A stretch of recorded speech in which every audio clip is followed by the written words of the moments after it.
From the Missouri School of Journalism, welcome to Global Journalist. I'm Jason McClure. When South Sudan became a country in 2011, there was a lot of optimism in a nation where people had endured decades of conflict to win independence from Sudan.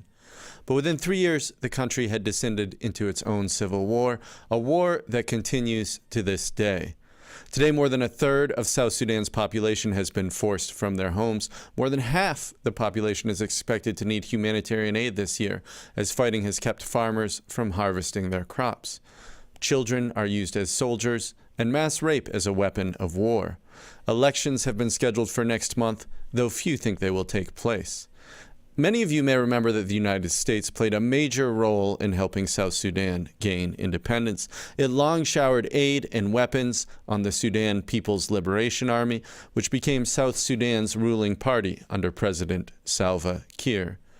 But the Trump administration has signaled a major shift in U.S. policy in South Sudan, and its UN ambassador Nikki Haley recently referred to South Sudan's government as, quote, an unfit partner for peace, and has called for an arms embargo on the country. That's much to the dismay of Kiir's government. On this edition of Global Journalist, I'll look at the spiraling conflict in South Sudan and what the U.S. and other outsiders might do to help. For a look at this, we're joined by three people who have been following the conflict closely. Joining us from Nairobi, Kenya, is Eyder Peralta. He's the East Africa correspondent for NPR. Eyder, welcome. Glad to be here, Jason. Joining us from New York, we have Jehani Henry. She's a team leader in the Africa division of Human Rights Watch. Jehani, welcome to Global Journalist. Hi, thanks. And with us from Washington, D.C. is James Buddy. He's the managing editor and host of Daybreak Africa, the breakfast news show on Voice of America that airs all across the African continent. James, it's a pleasure. Thank you for the invitation. Well, let me start with you, Eyder Peralta. Just remind us about how this conflict got started in South Sudan. South Sudan fought a horrible war for decades to get independence, as we mentioned. But then in late 2013, the president, Salva Kiir, had a falling out with his vice president. Tell us, briefly what's happened since. Yeah, I mean, this was a sort of, great story on the continent. It ended the longest running war on the continent. And as you said, in 2013, Salva Kiir had a falling out with el-Bashir, who was his vice president. He accused him of plotting a coup. And since then, the country has been embroiled in a civil war. There was a small detent in 2016, but that very quickly again started. The war very quickly started up again when el-Bashir was forced to leave South Sudan. And ever since, the international community has been trying to get these two parties to come and talk and sort of put these differences aside. But the conflict has actually just become a lot more complex since then. And as you said, there's been a huge amount of displacement, and the war is ongoing till this day, and it doesn't look like any of the efforts to get a peace agreement seem to be working. And Eyder, remind us, there is an ethnic dimension to this conflict. There is, you've got the Dinkas and the Nuers, which are kind of the two big sides in this. The Dinka are part of the ruling party, but as I said, it's gotten a lot more complex. Recently, Paul Malong, who was a former general in the government, also a Dinka, split from the government. So I think, a conflict that I feel like we understood in terms of these two sides is very complex. And there's also an incredible amount of intercommunal violence that has nothing to do with the politics of Juba that sort of drives this conflict in the rural areas of South Sudan. So yes, there is an ethnic part to this, but there's also a much more complex part to this that's actually much harder to fix. Well, Jehani Henry, if I could bring you into this conflict has been marked by some horrible attacks on civilians. Your group says there is evidence of war crimes committed by both sides, by different rebel groups, militias, the government. What types of atrocities have you been documenting? Yes, that's absolutely right. Since the very beginning of the conflict, as it unfolded. It started in Juba. This is December 2013. The first hours and days were very much concentrated in Juba, where you had the army basically factioning into two, and you had largely Dinka soldiers, pro-government, and then you had a lot of newer soldiers who were defecting, and that's when it started to take on this ethnic component. And during those first hours and days in Juba, there were massacres, including one that we investigated in a police compound that has never been properly analyzed, in which close to 300 people were killed. And there are other sites as well in Juba. The conflict then spread. It spread north, and it has ravaged South Sudan's main towns. Some towns like Malakal, close to the Sudanese border, have changed hands 4 or 5 or more times by now.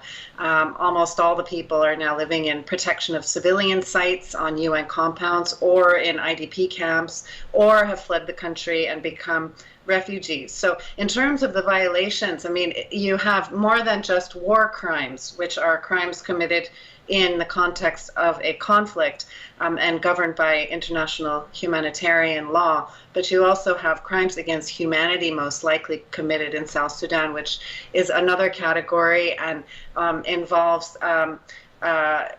sometimes it involves killing, sometimes it can involve rape, and it has occurred in pockets, and it has occurred during different periods. So when looking at South Sudan, as Eyder said, it is a complex conflict. It's now over 5 years running, and we are continuing to see it sort of bubbling up in different locations, maybe in slightly different ways.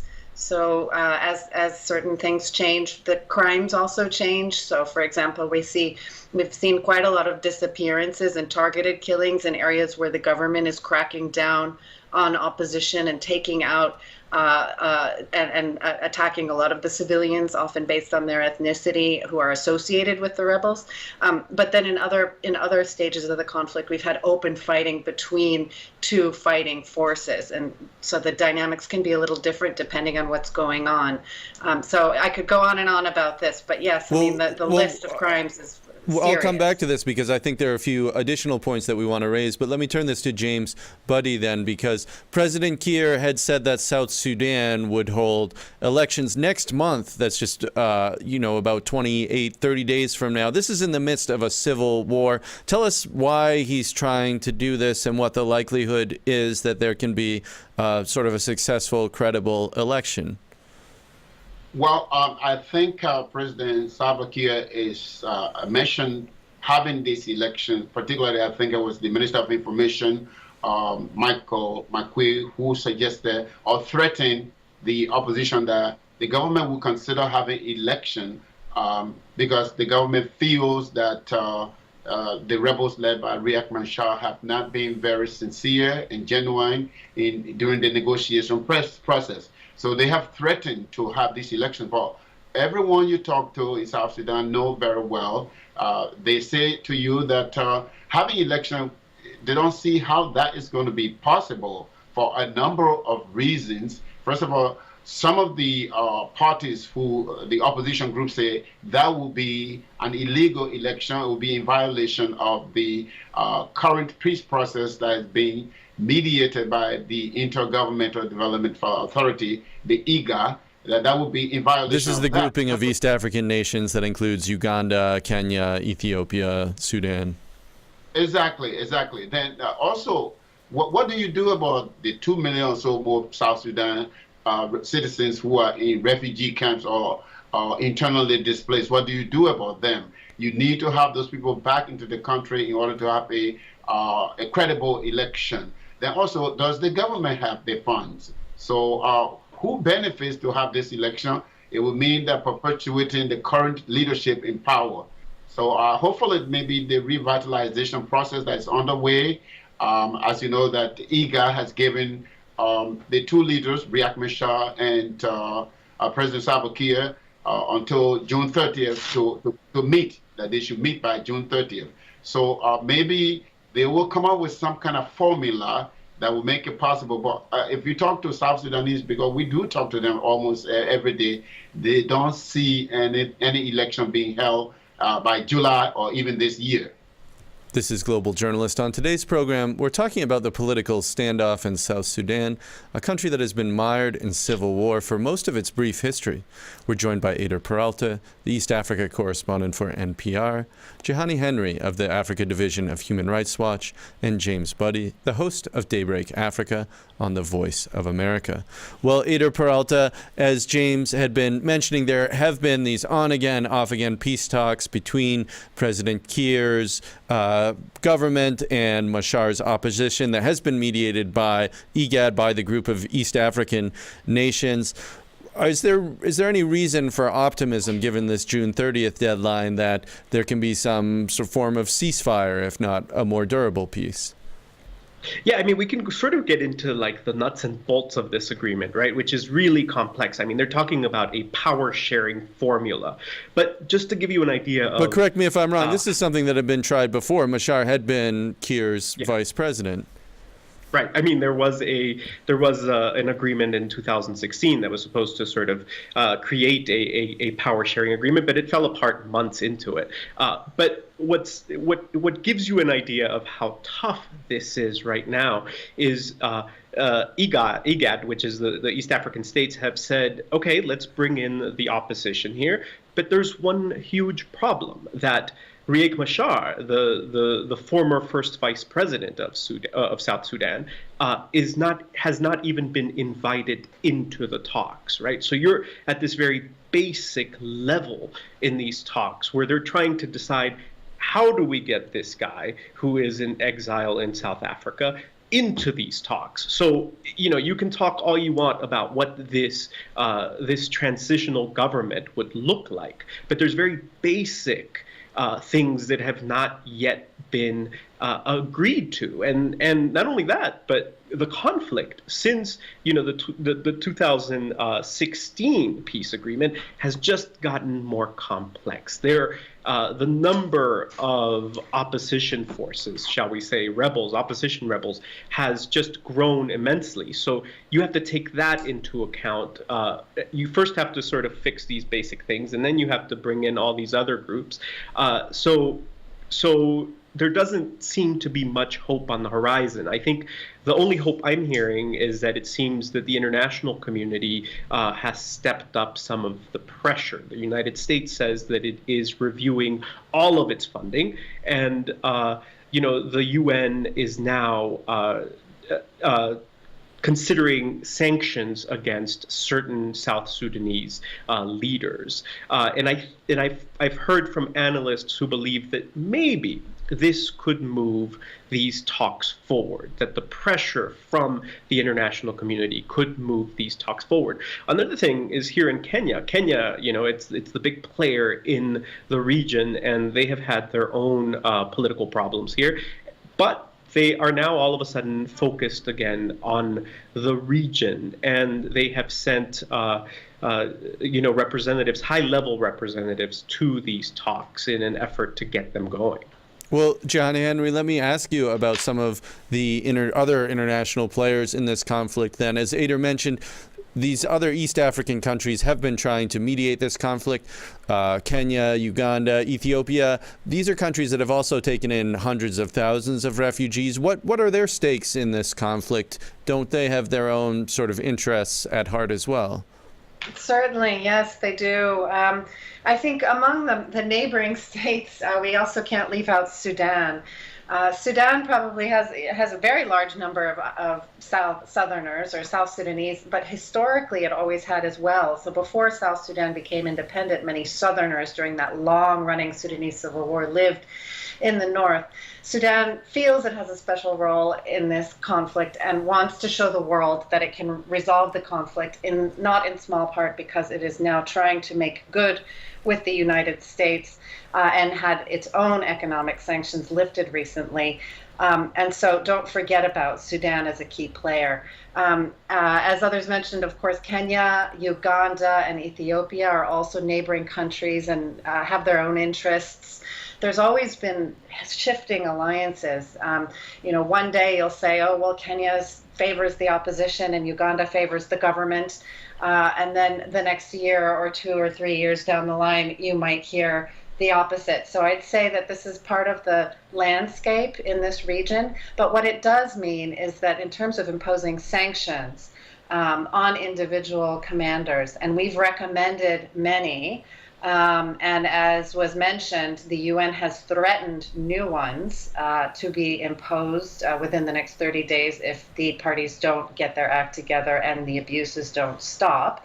But in terms of making those sanctions effective, you need the neighboring countries, because the neighboring countries have the banks. They have the banks and they have the properties that these individuals supposedly own. Many South Sudanese leaders own properties, multiple properties in neighboring countries. So their cooperation is important. The United States has been very keen on implementing sanctions and is talking to the regional actors about that. So let's see if if some attention can be drawn to those gaps. But until now, they really are gaps. In other words, the UN imposes sanctions, but the region doesn't implement them, and so they don't mean anything. That is sort of the conundrum. Well, let's pick up on that, if you would, James Buddy. I saw that VOA had interviewed recently a senior UN official who called for the leaders of this conflict to be sanctioned. Presumably he was talking about President Kiir and Riek Machar themselves. Is there some sense that in spite of whatever outside mediators do, that these two men may not actually want peace? I mean, we're talking about a war entering its 5th year. I see. On the issue of sanctions, the South Sudan government, I don't know, it tries to threaten the international community by suggesting that each time the sanctions are brought up, it will say that sanctions are not in the interest of reaching any peace deal with anybody. So I think the pressure that is being applied right now maybe is the right way to go. We have to wait to see what's coming up. Now, coming into the picture is Raila Odinga, the opposition leader from Kenya. Both President Salva Kiir and Riek Machar said they welcome Raila Odinga coming into the picture. I think now he's either doing that on behalf of the African Union. So he's going to play some role in this latest peace talks that are coming up. As you said, as my colleague just said, the whole peace process is complicated. First of all, the government, the whole issue of governance, who is going to be in the government, what should be done with the military. The government of South Sudan, when the suggestion is put forward by Riek Machar and his people about how to reintegrate the military, the government of South Sudan does not accept what the rebels are putting forward. So it's too much complication as they go into the latest round of the peace process. Well, James, if we could as well, I mean, this conflict, it does sound like it is one of the sort of larger, more violent conflicts in the world right now. And I know that your network does a lot of reporting on this, but generally speaking, in the international media, you just don't hear a lot about the war in South Sudan. Why do you think that is?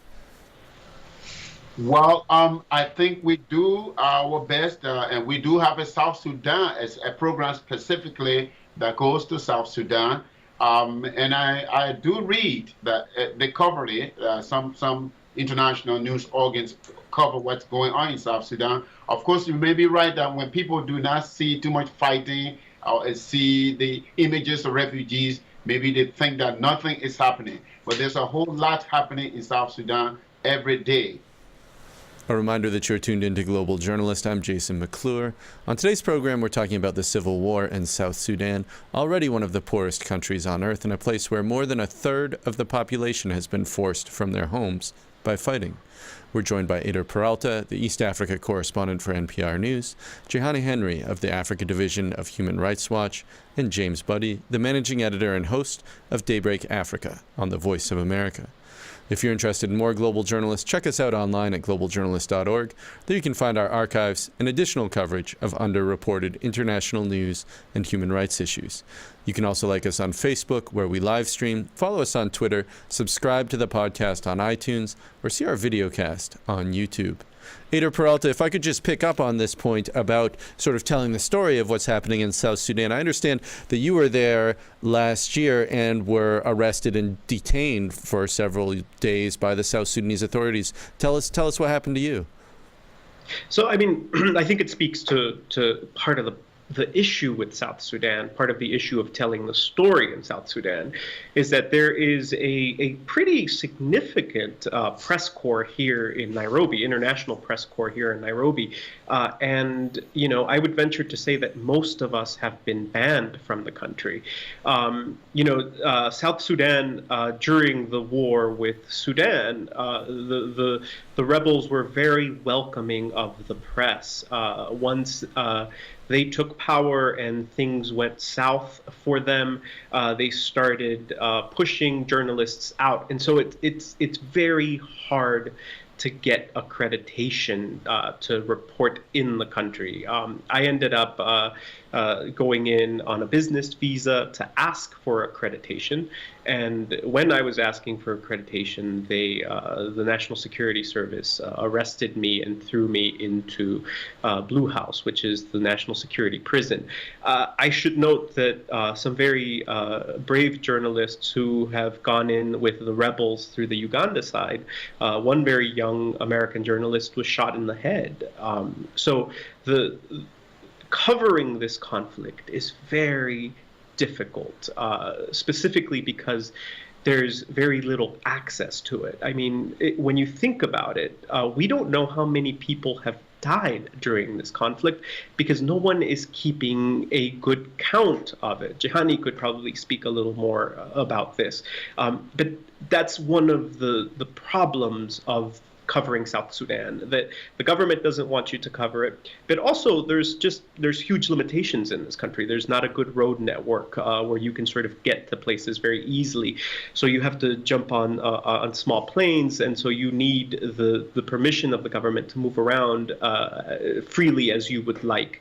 And that's been very difficult to do. So we have insight into this conflict many times through the borders, through the refugees, but we don't have a lot of insight into the actual fighting and into the atrocities, quite honestly. The human rights groups, Human Rights Watch has done great work down there to try and bring some of these things to light, but there's not enough of it for the size of this conflict. I mean, you're looking at more than 1 million people having fled to Uganda right now. So the size of this is pretty staggering, but the visibility of it is very low. Well, Jehani, I'll give you a chance to weigh in on that as well, because, Eyder had been talking about the difficulties for journalists. Correct me if I'm wrong, I think 6 or 7 journalists have been killed in South Sudan over the last couple of years. But there's also an issue of aid distribution. When you're talking about half the country being in need of aid workers have also come under attack. I think something like 100 have been killed since the civil war began. What can you tell us about how aid is getting distributed? Yes, I mean, it's true that the space for civil society, including for humanitarian actors, has shrunk. And we have seen attacks basically perpetrated on both sides against aid workers, detentions of aid workers, a lot of suspicion around them, especially those who try to go to opposition areas from Juba. It's hard to get permission, and then there's a lot of suspicion. And yes, it's a dangerous context. In terms of aid delivery, I mean, South Sudan is extremely aid reliant. The people living in the POC sites and in IDP camps across the country are often relying entirely on food aid because they can't cultivate their land. So the amount of aid that's needed, that's going in, is enormous. And obviously, the fact that aid groups are having a hard time reaching some of these areas for political reasons, let alone the logistics and the rainy season and whatnot, it just complicates, it makes the situation even more dire. It is a very serious aggravating factor. The party should know that attacks on aid groups are in themselves serious crimes, which could even be the basis for sanctions. They don't take it seriously enough. There's a lot of bullying and manipulation of aid, and that has always been the case in this conflict in South Sudan. Is there one group in particular that has the most blood on its hands? Definitely the government side. There's no doubt in my mind, and that's not just because of the work I did sort of in the last 3 missions, but really all the way through. The government is extremely defensive, paranoid. It has hardened. It has become increasingly paranoid and hard and very heavy-handed. So the counterinsurgencies that it has waged across the Equatorias, trying to root out these ever more factioning rebels, have consisted of attacking the civilians themselves. Basically saying, you are protecting rebels, therefore you are a rebel. And that is why more than 1 million people poured into Uganda so quickly and now live as refugees there. The government's tactics have been very brutal. But as I mentioned earlier, the dynamics of the fighting are different in different locations. So in cases where you have the two sides at the front lines actually engaged in battle, fighting one another, you're seeing both of them being indiscriminate. You're seeing both of them committing crimes against civilians in their midst. But I would say that most of what we've seen over the course of the conflict has gone back to the government and its commanders. And the fact that the SPLA does have a command control system makes it possible for us to identify commanders who are responsible for. Well, Jehan, we're running short on time, but let me just turn this to James Budde then. Is this why we see that there has been this shift in the United States policy? And the U.S. seems to be moving away from its former ally, the South Sudanese government. How significant is that? Is that some reason for optimism? Well, that United States play an important role in making possible the independence of South Sudan. But I think as my colleagues have said, almost every other country has gotten just frustrated with what's happening. And so now the maximum pressure is being applied, including the United States, on the South Sudan government and also the rebels to make sure that finally maybe a peace process is achieved in this latest round of talks. Let me say that those of us who have covered a war, we know that covering war is the most difficult assignment people have, journalists have. So when we bring up these issues with the South Sudan government and even the rebels, the blame is always that the South Sudan government will say, oh, these journalists did not ask permission to go to this direction, to go to this area. The same thing with the distribution of relief aid. We said, no, you cannot do this. And the government will say, well, we at the government, they did not tell us before going in that area because there's a war going on. So it's a very difficult thing to cover war. And so all we have to do is to continue to do our best. And that's what everybody is doing. And that's what we are doing also at the Voice of America. Well, we're out of time for this edition of Global Journalist, a production of the Reynolds Journalism Institute at the Missouri School of Journalism and KBIA Mid-Missouri Public Radio. Many thanks to Eyder Peralta, Jehani Henry, and James Budde. Our producers this week are Idam Kasaye and Rosie Belson. Aaron Hay is audio engineer and Travis McMillan is director. For all of us at Global Journalist, I'm Jason McClure. Thanks for tuning in.